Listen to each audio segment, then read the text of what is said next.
Awesome Books fans, this is Scorp1701, and don't adjust your set. This is the second video for the week. This is the Target Exclusive Marvel Legends Retro Carded Carnage. Yes, the spawn of Venom has arrived in this Target Exclusive figure, and hopefully you just watched the Venom video, and it makes perfect sense to segue into his lethal spawn. Alright, taking a look at the Target Exclusive Carnage. It is on your Retro Spider-Man the Animated Series card, which is really nice.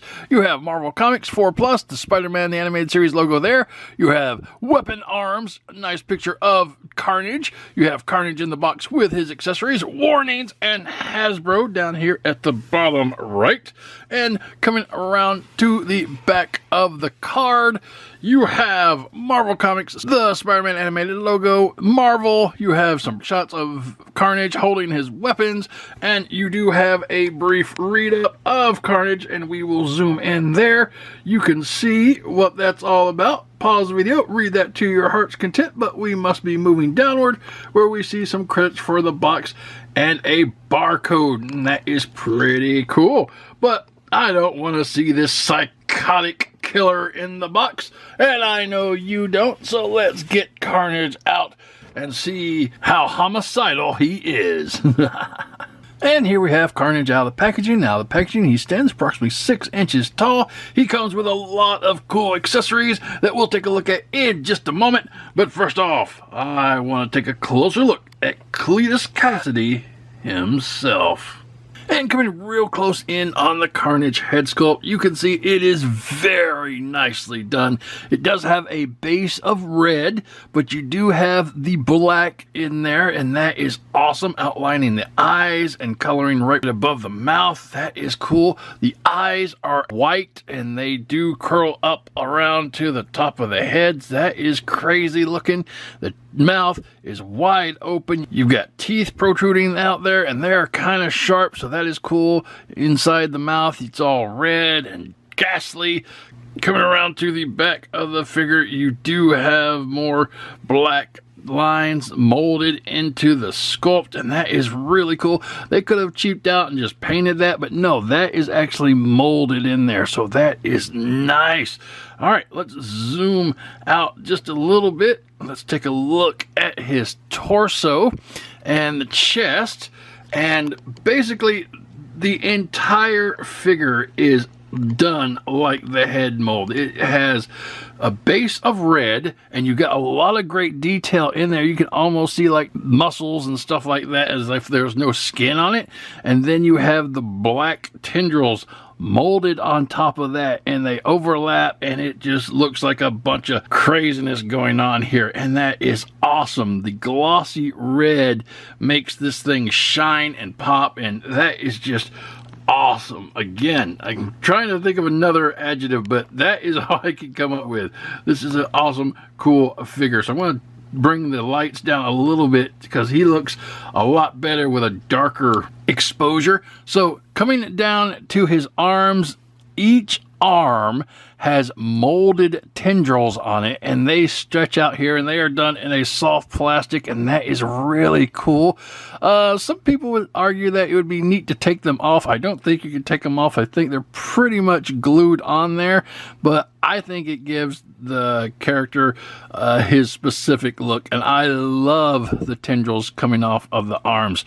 Coming down to the hands are just huge and creepy, and it's almost like each of the fingers are knives in themselves and blades. You got a lot of black in there with the red. I like that design. That is cool. Coming down to the midsection, again, there's not going to be any paint other than the molded black tendrils on here. Everything else is done in the plastic red.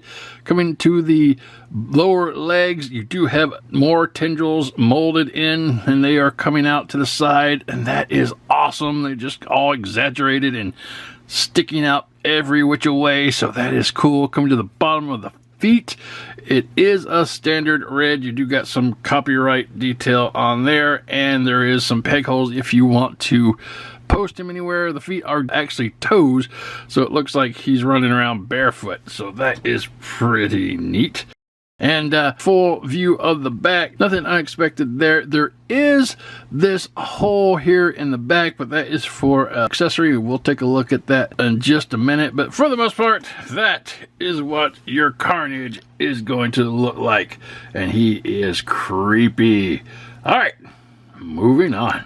And for articulation, starting at the head can go around 360 degrees. It can look down a long way. It can look up a long way. It has a little wiggle waggle left and right. So this is a lot of good motion for this head.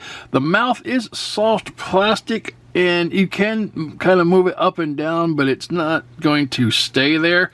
So, you know, if you kind of want to do a quick talking thing and playing with it, that will be fine. Coming to the shoulders can come up from the body and then back down. They can go around 360 degrees. You have an awesome butterfly joint that brings it into the chest and then back out, so that is really nice. Coming down, you do have a bicep rotation, 360 degrees. Now the tendrils do not get in the way because they are molded on separate pieces, so they are just out of the way. You coming down to your elbow bend, you've got a nice double jointed elbow bend, and that gets you a lot of motion there, so that is cool. And that will bring you down to the hand. The hand goes around 360 degrees. It is hinged, so it can hinge up and down, in and out, however you want it. So that is nice. Coming to the center of the body, you do have an ab crunch right here in the center of the chest, and that will bring him down, and it will bring him back just one click. So not too much, but it's still neat. You have your standard waist articulation, 360 degrees around. So that is pretty nice. And that will bring you to the legs. Legs can go up a really long way. That is pretty good. That's higher than the Venom kick.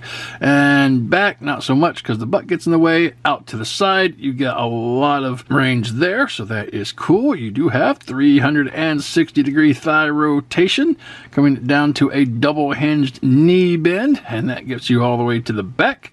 And that will bring you down to this section, which is a boot cut, 360 degrees around, and that will bring you to the foot, which is hinged, so you can go down, you can go up, and that is all you want to do with the foot. If you try to take it around the world 360 degrees like you can in a lot of the figures, the peg will break on you. And during my preliminary run through the articulation, I did break this particular part of my figure, and I put it back together so it looks alright still. But if you try, just do the hinges up and down on the foot. Don't try to rock it around all the way. I mean, you can get a little bit, but trying to do it 360, you will probably snap your peg, and that is a bummer. All right, and that is going to be Carnage's articulation. There's a lot of good stuff in here. Very articulate, got a lot of hinges, as a character from the Spider-Man family should have. All right, moving on. And for accessories, starting off, Carnage has this alternate hand blade, and it's really nice. It is basically an alternate hand that plugs into the socket, and it is a blade that he has formed with his symbiote, and it's really nice, done in that cool blood red, and you got the black tendrils going throughout, and it is neat, and he looks very imposing with this. He could swing it and hold it above his head and just do all sorts of cool stuff with that. And for Carnage's next accessory, he has a axe hand, and again, like the blade, you could plug this into his forearm, and he has an axe to wield and chop people up and try to kill people. It's really cool, done in the blood red plastic with a little bit of black tendril on there, and I really like the idea and the concept of turning his symbiote into actual weapons and slashing with them. And finally, we have this awesome back piece, and it is done with the tendrils poking out of it. These are nice soft plastic, and they are molded into this harder plastic thing, which is made up like the body is. And you do have a peg hole here, and this will go into Carnage's back, and it just makes him look all creepy, and that he's got all these tendrils coming from around his head, as if Carnage needed anything else to make him look creepy. All right. And that is going to be Carnage's accessories. Moving on. And full comparison, here you have Carnage with the original retro carded Marvel Legends Spider-Man and the Walmart exclusive retro carded Venom. And I think they are really neat. The Venom is definitely bigger and still imposing. I like that about him. Carnage seemed to be like the little psychopath, like the Joker to Batman, in the fact that, you know, he may not be big and strong, but he'll just kill you because he's small and feisty, I guess. All right, let's take Venom out and show you another comparison.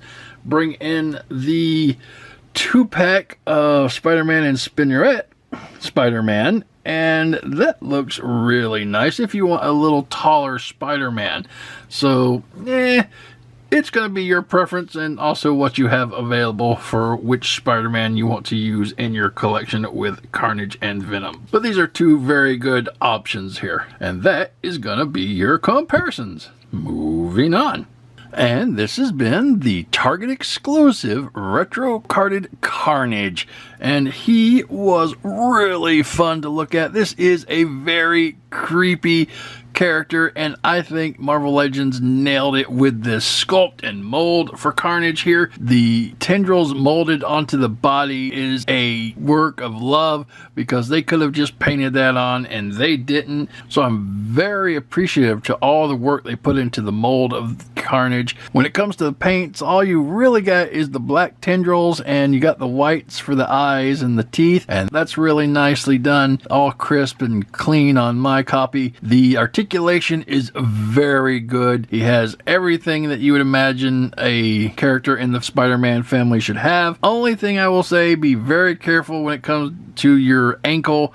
It does twist left and right, but if you try to get it to go all the way around, there is a good chance, like on mine, you might snap the peg and you'll have to glue it back together and it looks weird. I'm not sure if that was my fault because the hinge wasn't supposed to do that or because I was too forceful with it. In any event, be careful. Moving to accessories, I love the axe hand, I love the blade hand and the little tendrils coming off his back.